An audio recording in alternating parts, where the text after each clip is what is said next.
no AI, no app can never take away. It's perspective. Success is living a life that doesn't necessitate vacation. We think that we're here to provide solutions when actually the better thing we can do is ask those tough questions. We're more connected yet more lonely than we've ever been. Hey, what's up, guys? Welcome to the Strength Connection podcast. I'm your host, Michael Kurkowski. Thanks so much for joining me today. So in this episode, I connect with Malzone, so longtime fitness entrepreneur and the host of the Future of Fitness podcast, one of the top ranked health and fitness podcasts in the US. Eric's one of the best at staying on the cutting edge of what's going on in health and wellness, and I wanted to ask him about the future of fitness, technology, and most importantly, the coaching industry at large. So it's a much different world than it was just 3 years ago, and the health and fitness space is a big part of all this change. All right, so with that, we're gonna get right to it. If you like this episode, you wanna show the podcast some love, really appreciate it. Please rate and review it wherever you listen to it, and don't forget to subscribe, catch all new episodes that are dropped every single week. All right, thank you so much, guys. Now let's get on with the show. What's up, everybody? Welcome back to the podcast. Thanks so much for joining me today. And Eric Malzone, so good to see you again. Happy New Year, brother. Happy New Year, Mike. It's a pleasure to be back, man. It's really good to see your face. Exactly. Yeah, like I was saying, I mean, it's such a cliche term, but time does fly. It's been about a year since I had you on the podcast first, hearing about all your ventures. So time certainly flies. And I'm really excited to reconnect. So I appreciate you taking the time today. Oh, it's my pleasure. And yeah, time does go fly. I mean, I fly by. I turned 46 this year and or last year. And it was such a staunch realization. I'm like, holy cow, like I'm not really I'm just turned the corner. I'm 50, man. I feel like I'm 27 and, emotionally, physically, mentally, I just feel much younger but I can't deny that the years have flown by and, here we are, especially pandemic years, right? That was just a weird time warp that we went through over the last 3 years. No doubt. And, it's funny, as I was telling you off air, this is my first full year of being like a solo entrepreneur with my new business and stuff. So I work from home. So it's that almost combination of time flies by so fast, yet the days are really long because you're not going anywhere. Yeah. It's like, you get a weird, kind of relationship with time over words. But, it's funny, I'll be 39 this month.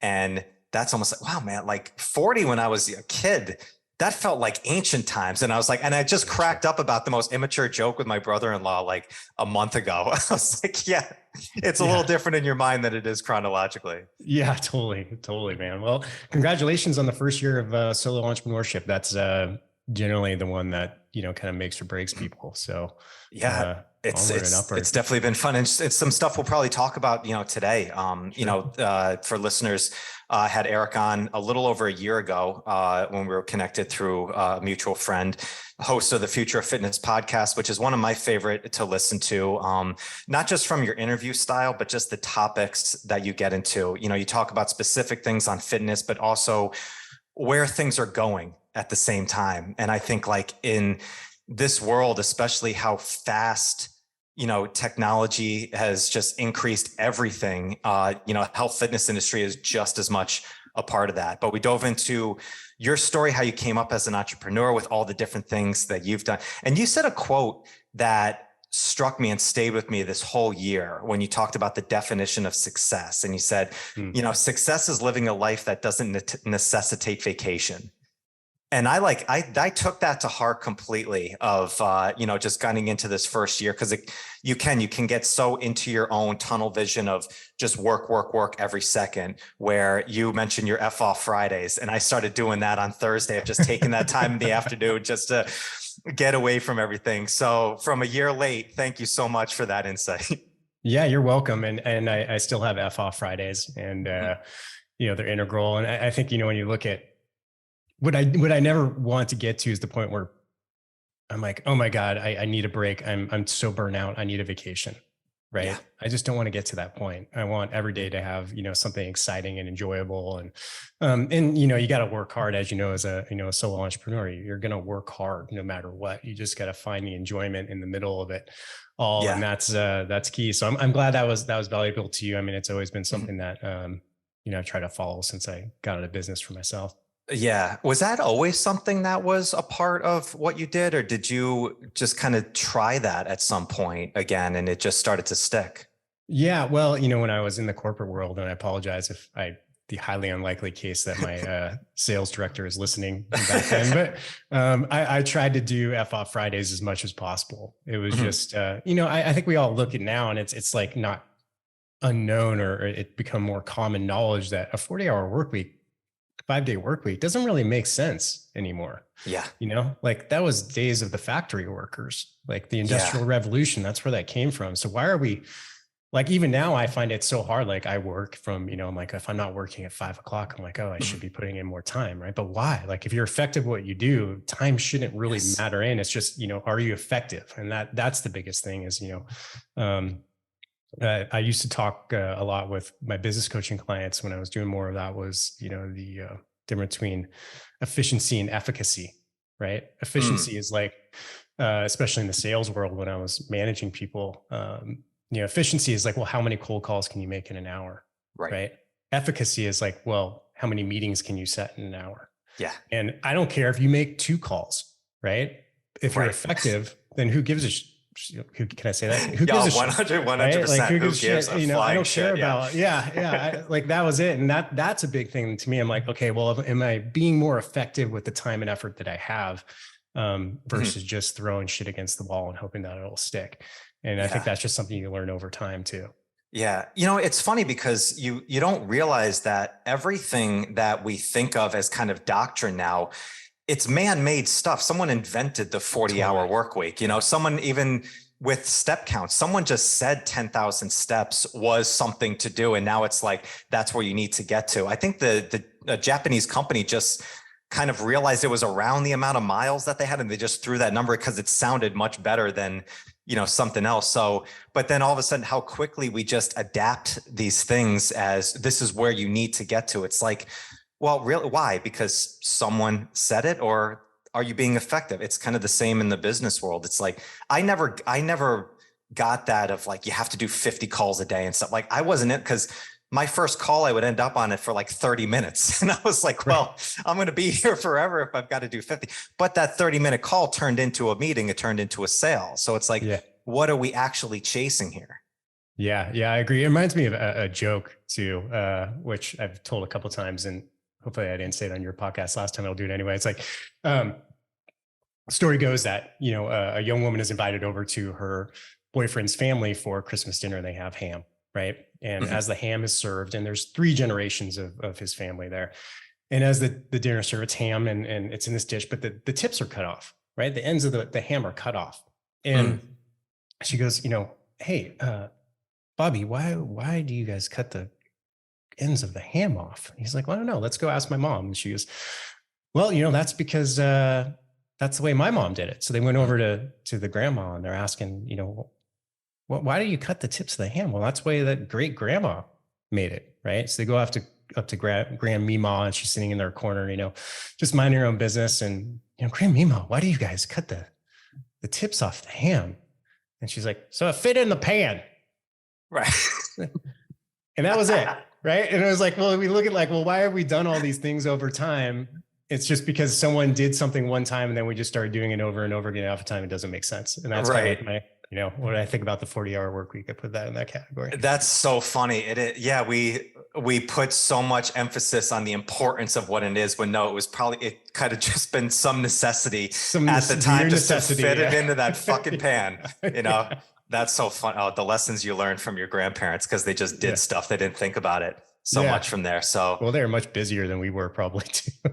No busier doubt, in a non-connected way, right? Like their problems were different and more real than I think what we have nowadays. I mean, our problems are pretty fictitious for the most part. Yeah. Well, it was probably a little closer to survival things than it is abundance of it, I mean, that's kind of an interesting segue into, the future of fitness and the work that you do with your podcast.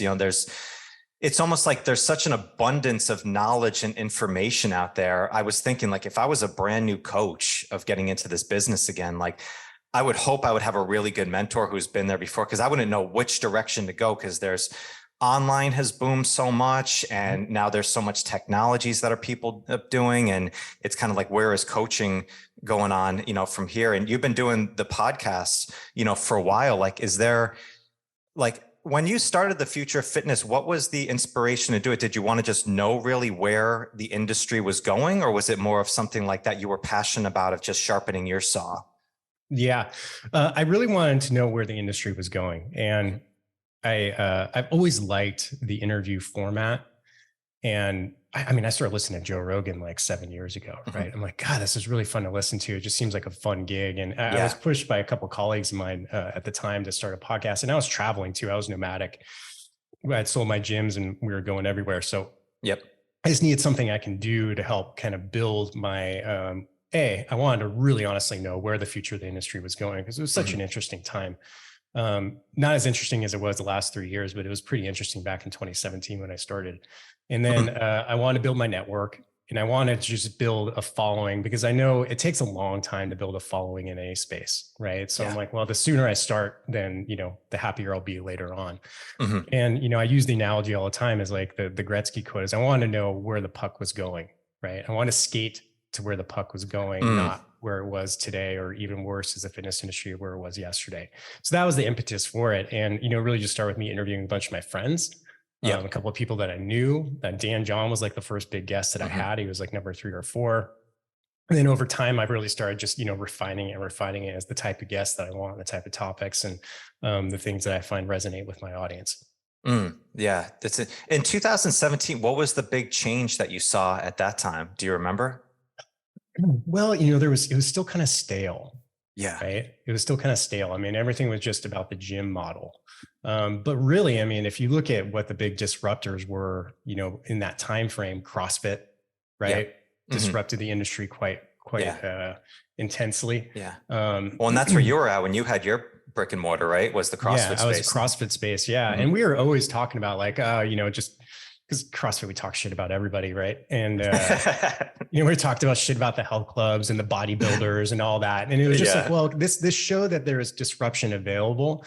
And then technology was just starting to get in, right? Like wearables were just starting to get in. Online coaching was starting to become a much bigger thing, right? Yeah. So it was like, okay, we're starting to see something. And then the pandemic hit and woof, everything just completely accelerated in so many different directions. So that was kind of the change back then. And I didn't really realize, like nobody did, that it was going to accelerate so quickly into what we have today.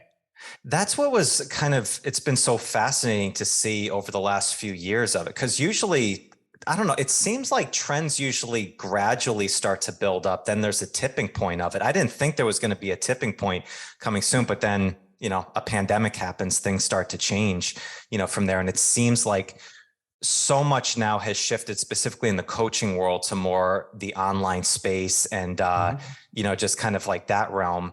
But then I still talk to people. I mean, now we're opening up a little bit more, now in the States, people are getting back into the space. And it seems, I don't know, it seems like the hybrid model seems like the future. I don't know. I know you speak to a lot more people about the future of it. Like, is that kind of where coaching you think is going, a little bit of column A and column B?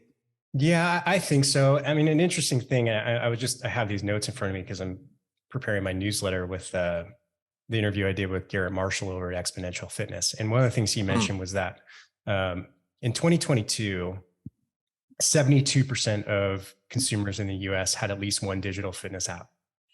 72%, right? So that equates to about 250 million versus 50 million people go, in real life experience, IRL, like in gyms and things like that. So 250 million digital have a digital app, 50 million go to gyms, right? Roughly, give or take. So that tells you something. Like the world is very much, especially the younger generations, is more accepting, if not expecting, technology to play some kind of role in what they do. So I think the hybrid model is very much part of it. Like, people are doing exclusively one or the other, just digital or just in person. I think they're missing the boat. The challenge is like, how do you do both well? Right. Yeah. And, the quote unquote omni-channel, because unless you're Exponential Fitness, most people just don't have the resources to do both really well. And I think, when you talk about hybrid, I mean, it's kind of a loose definition. I think in the coaching realm, we kind of exactly. It feels like a cop out, like when I even say it. Yeah. Well, it's just one of those buzzwords that have come and gone in the industry. And people just flies off their tongue, but they're not really Right. sure. I think in the coaching world, we kind of define it as like, okay, well, we meet with someone maybe once a week in person, right? And then we do remote programming and remote, whatever, it's a combination of both, and you get a really nice service offering that's sustainable for both parties. Yeah.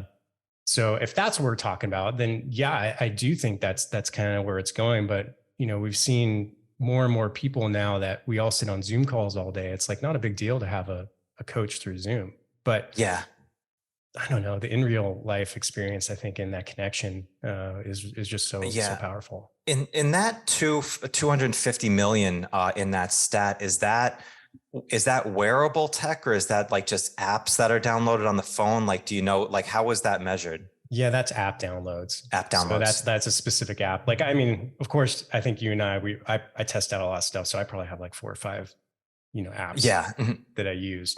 But I think for most people, they probably download some kind of free app, right? Like here's a workout generator, or, here's a yoga app, or whatever it may be. And maybe, I don't know if meditation apps go into that number or not. But so it's wellness overall, probably on that number. Probably. Yeah. I have to go back and listen to it. But, actually I take that back, Mike. I think it would probably be, knowing the context of the conversation with Garrett, it was probably fitness specific apps. Okay.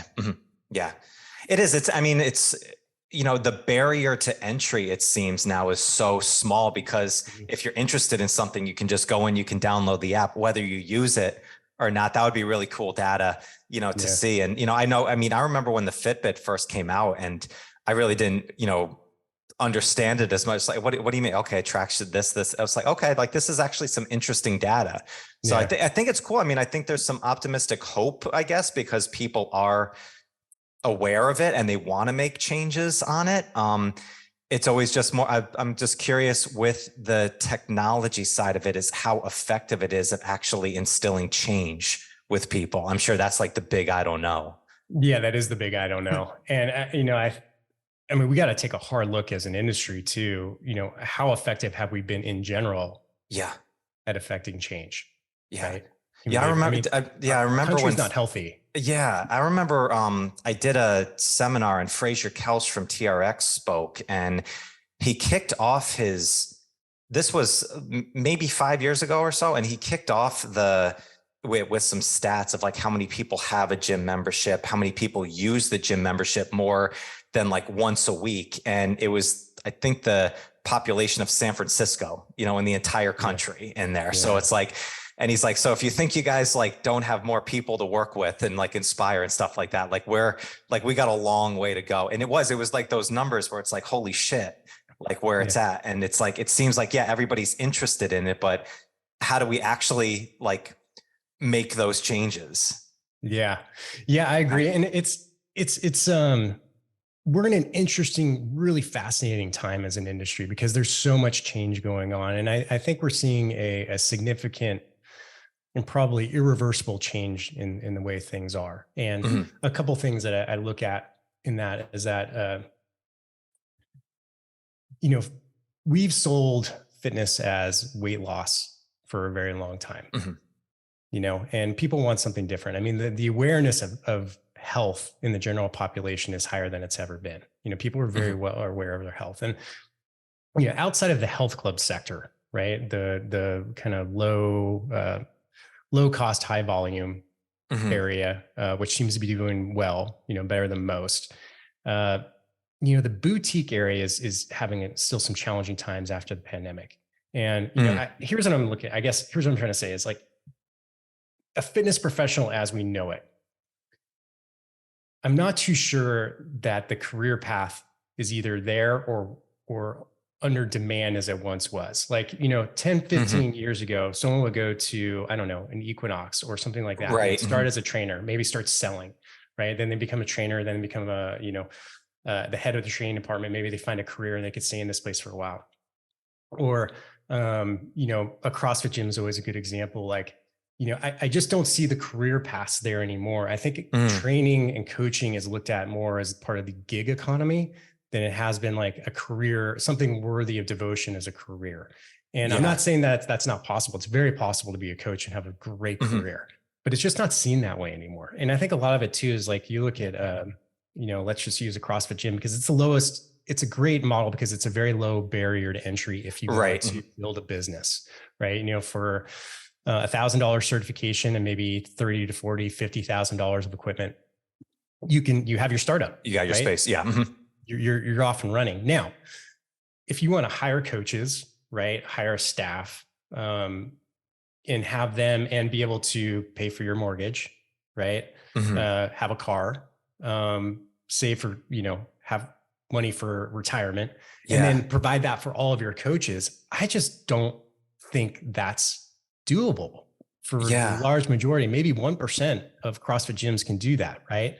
Once again, just using CrossFit as an example, you can say insert any kind of a boutique gym, right? Mom and pop shop. So what's going to happen to that?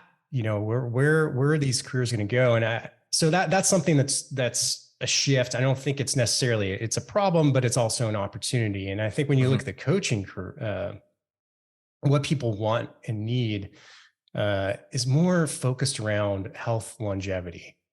I think that's where people are really starting to focus. People want to, we talk about mental wellness and how big that is, right? I mean, you talk about in your coaching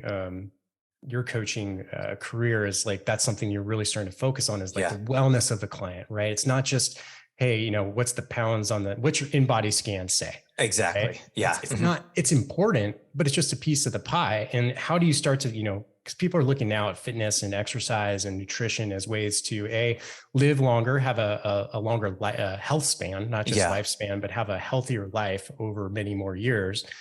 And then being happier overall, like with the mental wellness side of things, I feel less stressed. Like I train because I'm a shitty person to be around, right? If I'm not exercising, I don't like myself, I know my wife doesn't dig it. And so there's different reasons why people are exercising now. It's not necessarily just fat loss. And I think the combination of all these different things, and of course the digital and the technology and all that's coming, we're at this really fascinating time in the industry. And not to mention, man, we have like traditional, investing groups and venture capital and all that stuff that's poured in over the last 2 years that have completely changed the landscape. I mean, we have the Wall Street types, now walking in with suits and ties into corporate board meetings for these companies.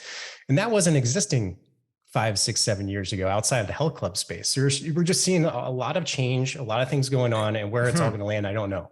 Yeah, it's interesting because scaling a service-based industry is so much more challenging than something that's just, more of a technological side, and as you were speaking, I want to dive into longevity because I think that's so important, but with kind of like you talked about the difference in coaching, I wonder, do you think it's because like older, maybe veteran coaches who maybe 10 years ago, you would take on young coaches and almost like mentor them more in there because that was the future of your business, where now those veteran coaches maybe are expanding into the online space. They're not taking that time as much to work with the younger generation, to build up. So younger coaches maybe are getting more in a space where they're on their own, or they're like, think they have to build this big following on Instagram in order to be successful and wealthy. And I'm only thinking of it because how I started in this business, I went into a gym that had a team of 10, 12 trainers. And I just kind of learned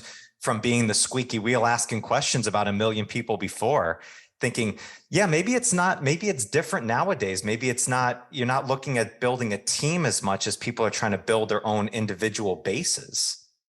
Yeah.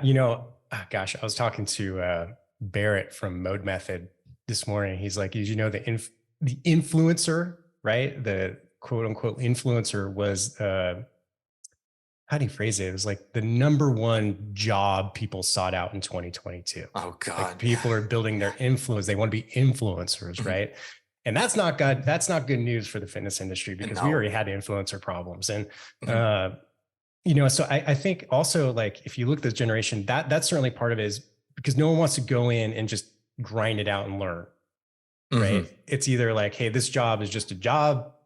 I don't care how much I learn, all these, that attitude of the gig economy, or really they're just supporting their influencer lust, right? To be in that area. So that's it's undoubtedly a trend. I don't know where that leads us. But I do think there are a lot of people out there that still want a good connection with a coach, someone who knows what they're doing. Because here's the good news for the coaching community is that there is so much confusion in the space of fitness and health between, information people are getting from their wearables to all the what influencers are telling them to articles and mainstream news and media, like eggs, right? Are eggs good for you today or bad for you today? I don't know, right? Depends paying on attention. Like exactly.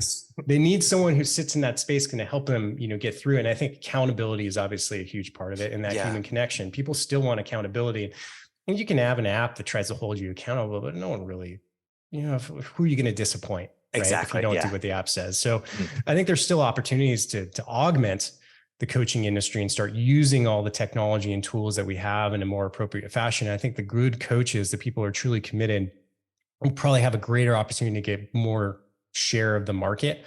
If they're doing it right, you just have to, be aware of the trends and what the consumers demand, right? Yeah. There's just different consumer demands now.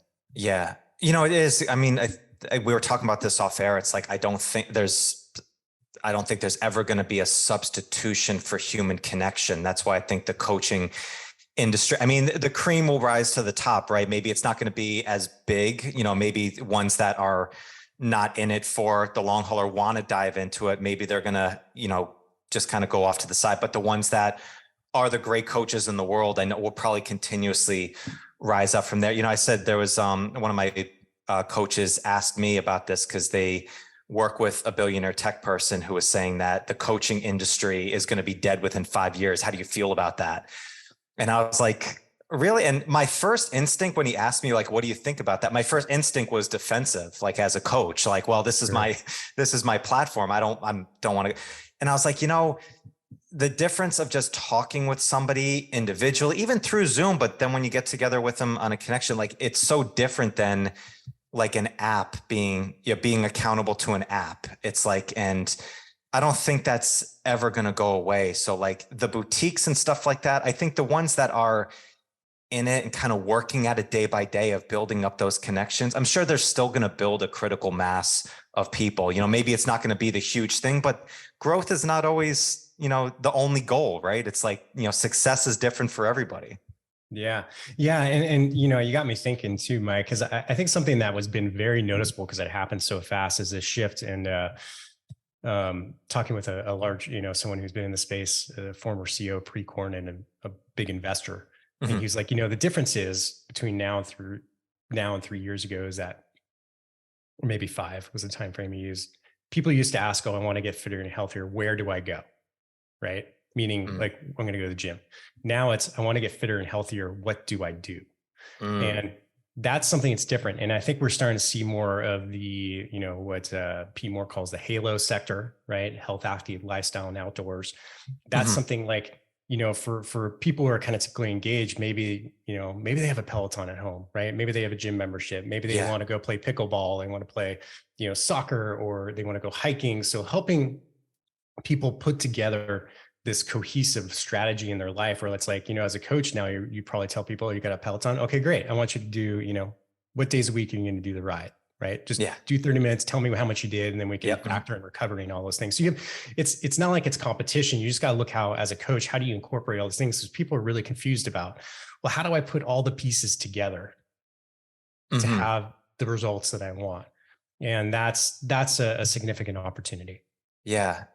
Yeah, that's interesting. Of just that change in that question, it doesn't seem that big, but that's absolutely huge. Before it's like, where do I go to get that connection and maybe find someone that knows this inspiration or can inspire? Now it's like, what do I do means what information do I need or what app do I need? And, I had Zach Even-Esh on recently on the podcast from Underground Strength, and such an unbelievable coach. And, his whole big thing he talks is how knowledge is not valued anymore. There's so much of it that we think that since it's out there, it's right on your phone. Well, then there's this illusion of time. Well, since it's already there, I can go get it anytime. I don't need to do it right now.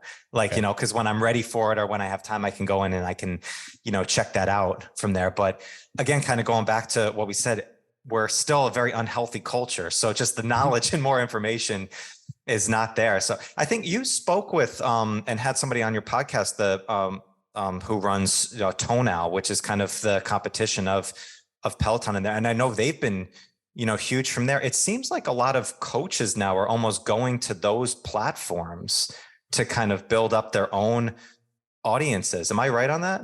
Yeah, it could be. I mean, so Aly Orady, he's the founder and CEO over at Tonal, and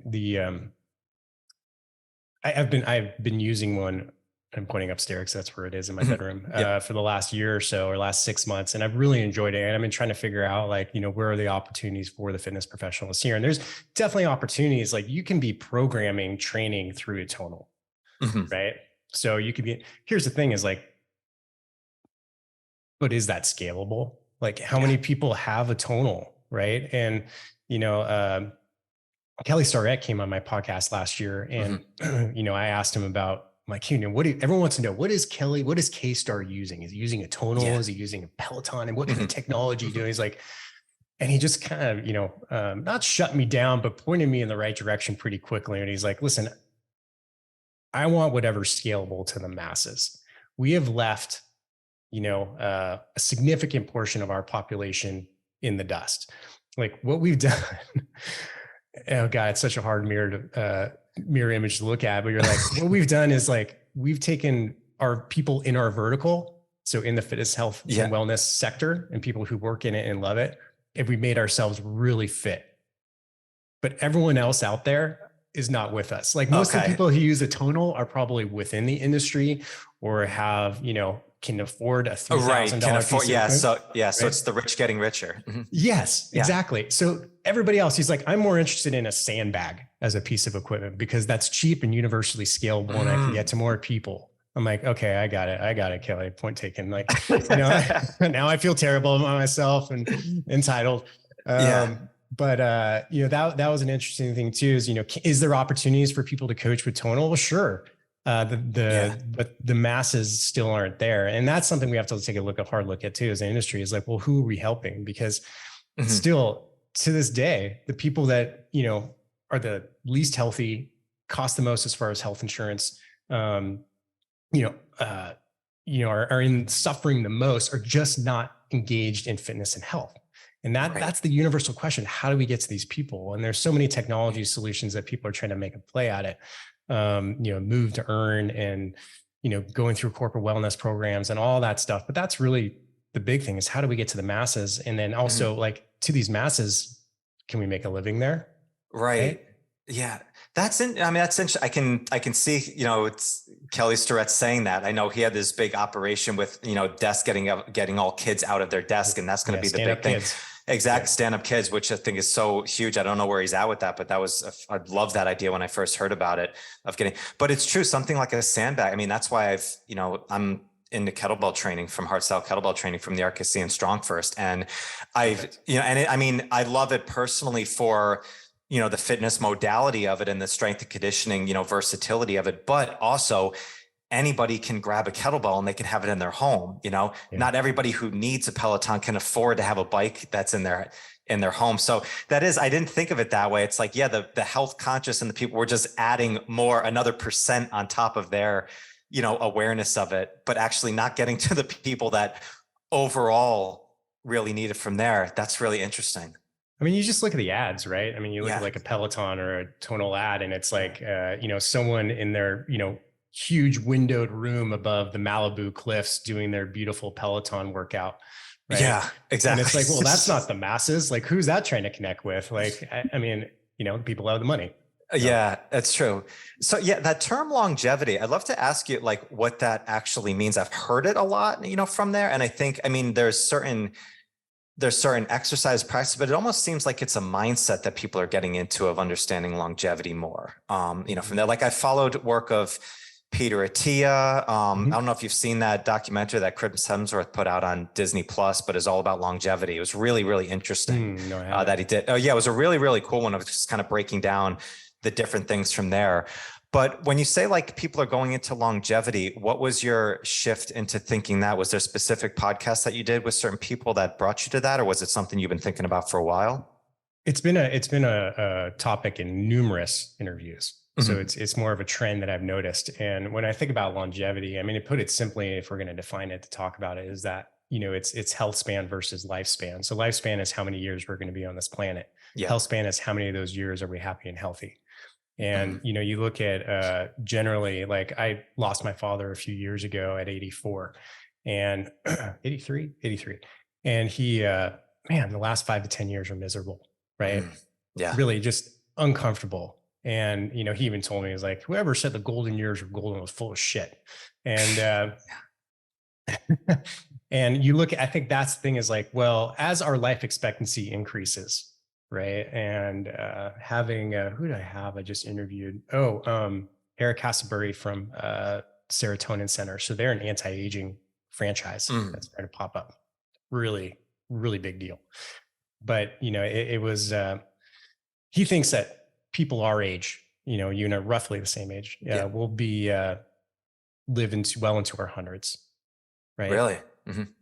So automatically it's like, well, I better change my investment strategies, right? Because I'm going to need a lot more money. Yeah. If that's the case, but it's how do we live the most, the happiest and most vibrant, vital lives that we can over the longest period of time. And that's really in essence what longevity is. It's not just, do I want to live longer? It's the quality of those years within that time. Yeah. It's interesting. It's an interesting conversation, because the things that you actually do and practice are different than a lot of what health and fitness has talked about over the last 10 years. It's like being super lean and ripped and stuff is not huge for longevity. like actually having a little bit more body fat on you is going to make you feel more cognizant, actually better and stuff. So it's kind of a shift in just the aesthetic conversation that we've had for so long into something different. And it's been interesting to see that trend of people, because I work predominantly with, most people who are, not they're in their stages when they're building their wealth up, like they're really looking at these times afterwards. So they want specific practices that they can do now that they can continuously do over and over again. It's not huge changes of stuff. And how that's changed of my coaching, it seems. And this was kind of the thing I was thinking of going into was more, our communication is so much different now than what it was when I first got started, where worse, it was like very highly motivated. Like it was always about energy, where now it's much more of just a conversation and that communication. How's that feel? What's going on in your life? Where's the stresses popping up? Scouting the defense. What are the things that are going to pop up in your life that are going to cause stress? Can we have a plan out for that? And it's like, it seems like those conversations have been really powerful for people. And it was something I didn't think I would have those conversations as a coach, really, of like being just the fitness guy for so long and realizing that, this is actually, I think, where the coaching industry is going more into, of like planning things out more rather than just hammering home boot camp style workouts. Yes, I totally agree. And I think that comes down to a coach's perspective. And one of the things that, I think you and I are probably both agreeing on is there's a big difference between a trainer and a coach. And I use those terms because when I think of a trainer, I think someone who's just executing on the workout, right? Teaching someone how to the proper form and counting the reps, or, running the boutique fitness class. A coach seems to have a higher, 30,000 foot view of someone's life. And that perspective to other people is really valuable. I mean, I haven't had a coach in my life in a couple of years now, and I miss it because I know there's certain things, if I had someone who had that coach's perspective, could have been like, slap Eric CrossFit. What are you doing? Right. What are you doing? Like, does this make any sense to you? Like, and then you're like, oh gosh, it's that detached caring, as James Fitzgerald, one of my first coaches, would say. It's like this detached caring where you have perspectives on someone's life. You care about them, but you're not in the mix. It's different between empathy and sympathy. You see what's going on in their lives, but you're not emotionally connected to it. So you can help them make the right decisions because you're not wound up in their day-to-day stresses and emotions. And I think that's something that no AI, no app can never take away. It's perspective. Yeah, that's interesting. It's like we think that we're here to provide solutions when actually the better thing we can do is ask those tough questions. Yeah. And simplify. And simplify it down. It's funny. One of my coaches, I was going over, goals for 2023. And I was so amped up on everything I want to accomplish going into the year. Yeah. And he kind of stopped me and he's like, what do you want to leave behind in 2022? And actually like just shifted the mind of like, okay, like what are the things that maybe bogged you down? What are the things that you want to leave behind? I was like, okay, that's an actually much different shift, from there. And like you said, yeah, I think that's where if, in coaching, if we're going to keep excelling in the coaching world, I think it's enhancing our communication. It's more about asking the right questions rather than trying to provide the fastest solutions, because that's really what AI is about in all digital stuff. It's providing more workout. I mean, you can go into an app and you can get 1 million different workout plans. Yeah. That app is not going to ask that question when you're, stressed out and in the weeds and you didn't do your workout of what to do next. Yeah, I think it's also, and you can kind of summarize in like strategy, strategic versus tactical applications. Like a good coach has the strategy, right? The overall long-term strategy of where this person is and where they want to go and how to get them there. Tactical is just like the programming, movement selection, right? Are they going to do, ice baths or, sauna treatments, or, how are we going to adjust their sleep? How are we going to get them sleeping better? Whatever, all those are little tactical things, but the strategy is something that coach can come up with. And I think people are so confused. We talked about earlier, like there's so much data flying at people now. If you have a wearable, man, I'm testing out 4 different types of wearables right now. Right. Yeah. And all the data that comes from them is different. And none of them really have any solid suggestions on, what to do next. Right. Mm-hmm. It's all just like, well, here's some information, congratulations, you slept better than you did yesterday. Yeah. But why? Why did I sleep better? Right. Yeah. Why is my HRV improving?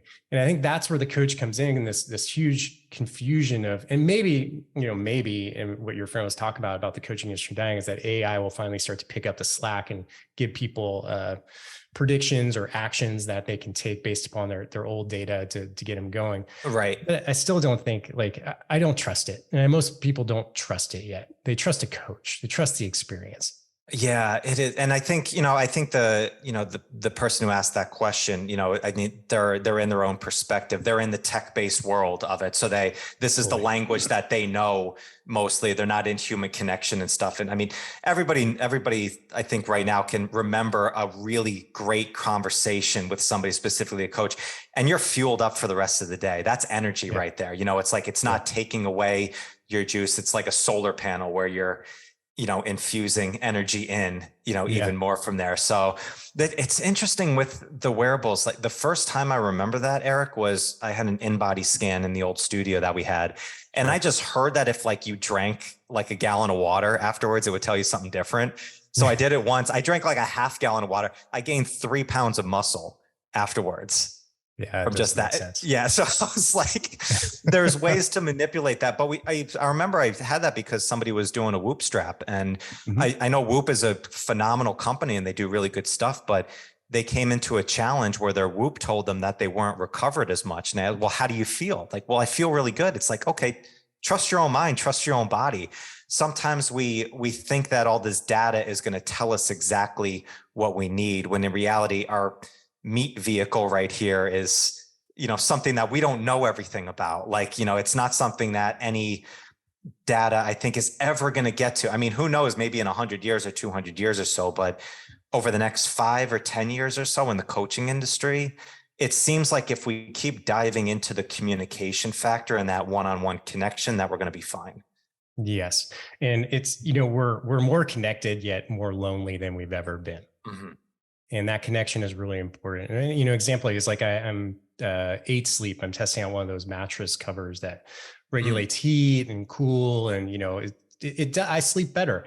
But you know what? I woke up last night or 2 nights ago at 1 a.m. and I was extremely stressed about something. It was an illogical thought. It's those thoughts that we have, between 1 and 3 a.m. where the world is fucking ending. Right. And I'm like, this mattress, no matter how warm or cool it is or exact temperature, is never going to help me solve that issue. Right. But who will? Talking to somebody about it. Right. Having more connection, having a community around you. And you just can't substitute it.